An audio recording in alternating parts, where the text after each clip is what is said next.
ওং নমো ভগবতে বাসুদেবায়। ওং নমো ভগবতে বাসুদেবায়। ওং নমো ভগবতে বাসুদেবায়। হরে কৃষ্ণ।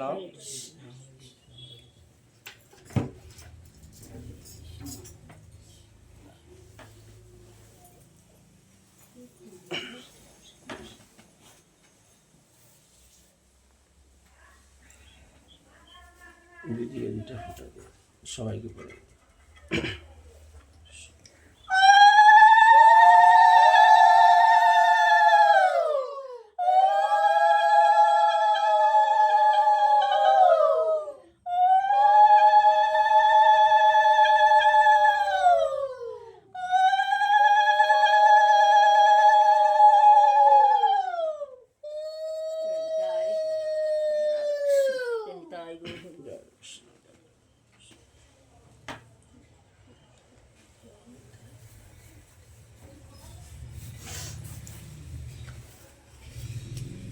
হরে কৃষ্ণ।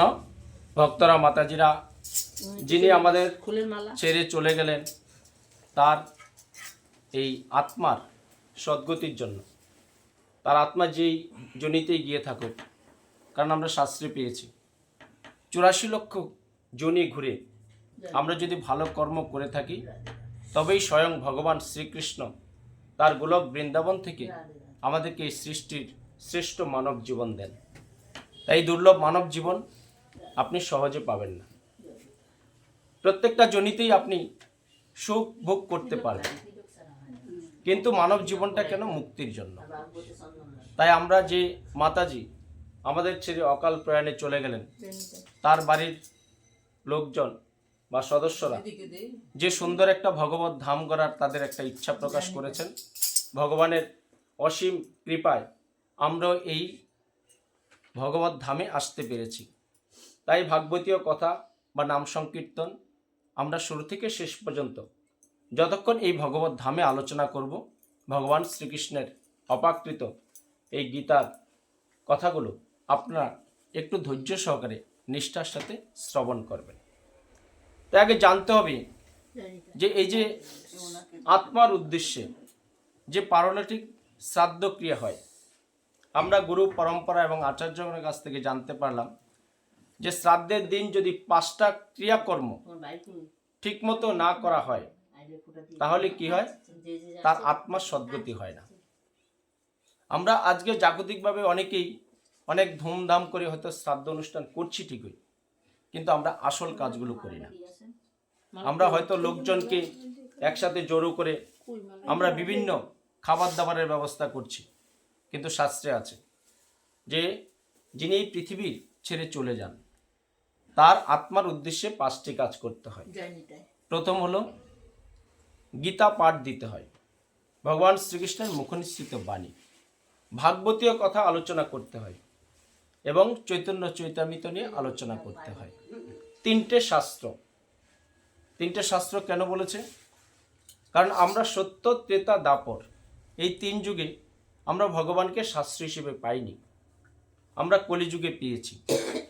যেই গৌর, সেই কৃষ্ণ, সেই জগন্নাথ।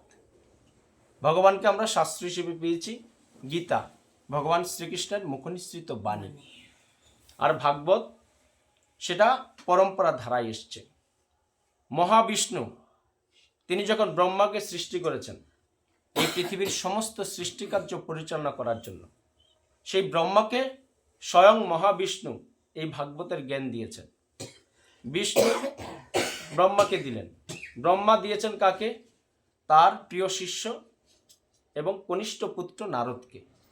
নারদ দিয়েছেন কাকে? তার শিষ্য ব্যাসদেবকে। ব্যাসদেব আবার কাকে দিয়েছেন? তার সুযোগ্য সন্তান সুখদেব গোস্বামীকে। সুখদেব গোস্বামী কাকে দিলেন? তিনি দিলেন আবার সুত গোস্বামীকে। সুত গোস্বামী কাকে দিলেন? শৌনক ঋষিদের। সেই আজকে আমরা ভাগবতগুলো পড়ি যে 12 অধ্যায় 18 স্কন্ধ 18,000 শ্লোক ভাগবতে আছে, গীতাতে আছে মাত্র 700 শ্লোক, আর চৈতন্য চৈতামৃতে আছে 24,000 শ্লোক। তাই গীতাকে বলা হয়েছে প্রাইমারি জ্ঞান, ভাগবতকে বলা হয়েছে আপনার উচ্চ মাধ্যমিক জ্ঞান, আর চৈতন্য চৈতামিতকে বলা হয়েছে স্নাতকোত্তর বা পিএইচডি ডিগ্রি, উচ্চতর জ্ঞান। তাই আমরা কেউ যদি ভাগবত বা চৈতন্য চৈতামিত সরাসরি বা আগে অধ্যয়ন করতে যাই, তাহলে আমরা কিছুই বুঝব না। কারণ গীতার প্রাথমিক জ্ঞান যদি আপনার হৃদয়ে ধারণ করতে না পারেন, তাহলে ভাগবত বা চৈতন্য চৈতামিত আপনারা কিছুই বুঝবেন না। তাই এই যে পরম্পরা ধারায় 3টে শাস্ত্র এসছে, গীতা হলো ভগবান শ্রীকৃষ্ণের মুখনিসৃত বাণী, ভাগবত হলো ভগবান বিষ্ণু পরম্পরা ধারায় দিয়েছেন, আর এই কলিযুগে যাকে আমরা পেয়েছি, যিনি আমাদেরকে এই 16 নাম 32 অক্ষর মাধ্যমে তিনি আমাদেরকে মুক্তির পথ দিয়ে গেছেন। কোনো যুগে এত সহজ ছিল না ভগবানকে ডাকা, ভগবানকে সেবা করা, ভগবানকে ধ্যান করা, ভগবানের পূজা করা, ভগবানের নাম প্রচার করা। কোনো যুগে এত সহজ ছিল না ভক্তরা মাতাজিরা। তাই গোলকের প্রেমোদন হরিনাম সংকীর্তন নিয়ে স্বয়ং ভগবান শ্রীকৃষ্ণ চৈতন্য তিনি ভক্তরূপে এসছেন এই বদ্ধভূমি আমাদের বাংলাতে। আজকে যুগে যুগে আপনারা যারা ভাগবতীয় কথা শ্রবণ করেছেন বা শাস্ত্র অধ্যয়ন করেছেন, তারা জানতে পারবেন যে সত্য ত্রেতা দাপর কলি, যে ভগবানের বিভিন্ন যে অবতারগুলো এসছে, ঋষি মনীষীরা দেবতারা যে এসছে, একমাত্র ভারতবর্ষেই এসছে। পৃথিবীর অন্য কোনো কান্ট্রিতে কোনো দেবতা, ভগবানের অবতার বা কোনো শাস্ত্র, কোনো ইতিহাসে নেই। এই ভারতবর্ষ সমস্ত পৃথিবী শাসন করতেন, কিন্তু আজকে আমরা বলছি হিন্দুস্তান, আমরা ভারতবর্ষের ধর্মটা ঠিকমতো পরিচালনা করতে পারছি না, প্রচার করতে পারছি না। কেন? এটা আমাদের দোষ। আমাদের সত্যিকার অর্থে আমাদের হৃদয় থেকে কৃষ্ণ চেতনা, কৃষ্ণ ভাবনা আমরা হারিয়ে ফেলেছি। কারণ কি? জাগতিক সুখ স্বাচ্ছন্দ্য মায়া নিয়ে আমরা সবসময় ব্যস্ত। আমরা ভগবানকে ভুলে গেছি। কিন্তু সত্যি কথা কি আপনারা জানেন, আমি যে মানব জীবনটা পেয়েছি, স্বয়ং ভগবান শ্রীকৃষ্ণ তিনি গোলক বৃন্দাবন থেকে আমাকে এই মর্তে প্রেরণ করেছেন। ভগবান শ্রীকৃষ্ণের এই পৃথিবীটা, এটা তার বহিরঙ্গা শক্তি থেকে সৃষ্টি করেছেন। আর আমরা যত জীব আছি, সেটা হলো ভগবান শ্রীকৃষ্ণের তটস্থা শক্তি থেকে আমরা সৃষ্টি হয়েছি। আর ভগবান স্বয়ং শ্রীকৃষ্ণ সচ্চিত আনন্দ গোলক বৈকুণ্ঠ বৃন্দাবনে তিনি তার অন্তরঙ্গা শক্তি নিয়ে, তার প্রিয় পার্শ্বদের নিয়ে তিনি সবসময় লীলাবিলাসে ব্যস্ত থাকেন, তার প্রিয় শিষ্যদেরকে তিনি আনন্দ দান করেন। তাই শ্রাদ্ধ বাসর, পারলৌকিক ক্রিয়া, এই যে মারা যায় তার আত্মার সদ্গতির জন্য 5টা কাজ করতে হয়। শ্রীমদ্ ভগবদ গীতা, ভাগবত, চৈতন্য চৈতামিত, এটা শাস্ত্র 3টে অধ্যয়ন, বৈষ্ণব সেবা দিতে হয়, আর নাম সংকীর্তন করতে হয়, যে নাম সংকীর্তন আমরা করলাম। কলিযুগে এছাড়া আপনাদের কোনো মুক্তি হবে না। আমরা যতই দান করি, যতই ধ্যান করি, যতই আমরা সমাজসেবা করি, আর যতই আমরা ভালো মানুষের আগে এবং পেছনে থাকি, যতই আমরা সাধুসঙ্গ করি, যতই আমরা শাস্ত্র প্রচারে থাকি, যতই বৈষ্ণব সেবা দিই, নাম বিনা আপনার কোনো গতি হবে না ভক্তরা মাতাজিরা। মহাপ্রভু সে আমাদেরকে শিক্ষা দিয়ে গেছে গৌরীয় ভাব দ্বারায়। তাই নামটা কি? খুব সহজ। হাতে করে গৃহকর্ম, মুখে বলো হরি, অনায়াসেই হতে পারবে ভব সিন্ধু পারি। তাহলে আমরা মৃত্যুর সময় বলো হরি হরি বল, বলো হরি হরি বল আমরা বলো। কিন্তু আমি যার আত্মার উদ্দেশ্যে বললাম, সে কি শ্রবণ করতে পারলো? এই আমার শরীর থেকে যখন এই আত্মা বেরিয়ে যায়, আমার এই দেহের এক বিন্দু মূল্য নেই, এটা জড় পদার্থ হয়ে যায়।